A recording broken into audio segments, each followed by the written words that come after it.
नील माधव की रहस्यमयी मूर्ति यानी भगवान जगन्नाथ का प्राचीन रूप। भगवान जगन्नाथ की पूजा से पहले एक रहस्यमयी देवता की पूजा होती थी जिसे नील माधव कहा जाता था, और ये मूर्ति जंगल के भीतर एक गुफा में थी और केवल विशिष्ट पुजारी यानी विश्व वसु नामक सबर जनजाति ही उसे देख सकता था। राजा इंद्रद्युम्न को स्वप्न में इसका संकेत मिला, लेकिन जब वे वहां पहुंचे तो मूर्ति गायब हो चुकी थी और बाद में उन्हें आदेश मिला कि भगवान स्वयं काष्ठ के रूप में उन्हें समुद्र से मिलेंगे। और आज वही जगन्नाथ, बलभद्र और सुभद्रा है जो काष्ठ से निर्मित हैं। चक्र का रहस्य। सुदर्शन चक्र कभी नहीं रुकता।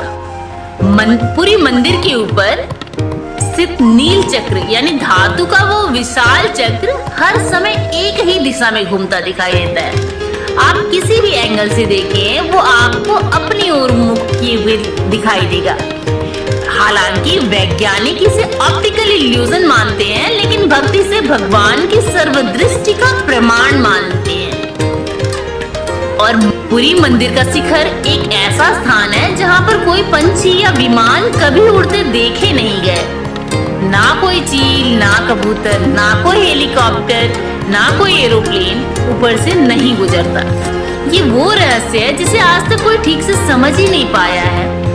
और मंदिर का ध्वज सदैव विपरीत दिशा में लहराता है। सामान्य रूप से हवा जिस दिशा में आती है ध्वज उसी दिशा में लहराता है, परंतु पुरी मंदिर में ये उल्टा होता है। ध्वज हमेशा हवा की विपरीत दिशा में लहराता है, जैसे भगवान जगन्नाथ स्वयं प्रकृति के नियमों से भी परे हैं। रसोई घर का चमत्कार, प्रसाद कभी कम नहीं होता। पुरी मंदिर का रसोई घर दुनिया का सबसे बड़ा मंदिर किचन है, जहां रोजाना 50,000 से भी अधिक भक्तों के लिए खाना पकता है। और विशेष बात, चाहे वो 1000 लोग आ जाए, चाहे 1 लाख लोग आ जाए, प्रसाद कभी कम नहीं पड़ता और ना कभी एक्स्ट्रा बचता है। इसे महाप्रसाद का चमत्कार कहा जाता है। एकदम सटीक मात्रा में बनती है। दिन में 6 बार बदलते हैं ईश्वर के वस्त्र, लेकिन कोई देख नहीं पाता। भगवान जगन्नाथ, बलभद्र और सुभद्रा के वस्त्र दिन में 6 बार बदले जाते हैं। और ये बदलाव इतनी गोपनीयता से होता है कि कभी कोई सामान्य व्यक्ति नहीं देख पाता कि ये कैसे हुआ। हर बदलाव में मूर्तियों का भाव और रूप बदल जाता है।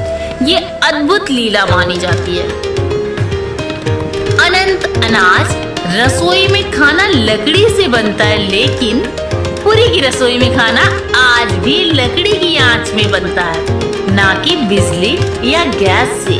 पर कभी भी आग की कमी नहीं होती, ना ही लकड़ी की। ये माना जाता है कि अग्निदेव स्वयं इस पवित्र प्रसाद को पकाने में मदद करते हैं। 9 कलेवर की रहस्यमयी परंपरा यानी आत्मा का हस्तांतरण। हर 12 से 19 सालों में भगवान जगन्नाथ की मूर्तियां बदली जाती हैं, जिसे हम 9 कलेवर कहते हैं। इस प्रक्रिया में एक गुप्त रात ब्राह्मण राज पुरोहितों की एक विशेष टोली पुराने विग्रह से ब्रह्मात्मा निकालकर नए विग्रह में स्थापित करती है। इस दौरान घना अंधकार, मौन और रहस्य बना रहता है और पूरे शहर की बिजली काट दी जाती है। मान्यता है कि जो भी पुरानी मूर्ति को अंतिम बार देखता है उसकी मृत्यु निश्चित हो जाती है। इसलिए इस परंपरा को अत्यंत गोपनीय रखा जाता है। समुद्र की आवाज मंदिर के भीतर नहीं आती। पुरी का समुद्र मंदिर से बहुत नजदीक है, लेकिन जैसे ही आप सिंह द्वार से भीतर जाते हैं, समुद्र की तेज आवाज अचानक शांत हो जाती है। बाहर निकलते ही वापस वो गर्जना सुनाई देती है। इस अद्वितीय ध्वनि विज्ञान का चमत्कार है या जगन्नाथ जी की माया, आप इनकार नहीं कर सकते।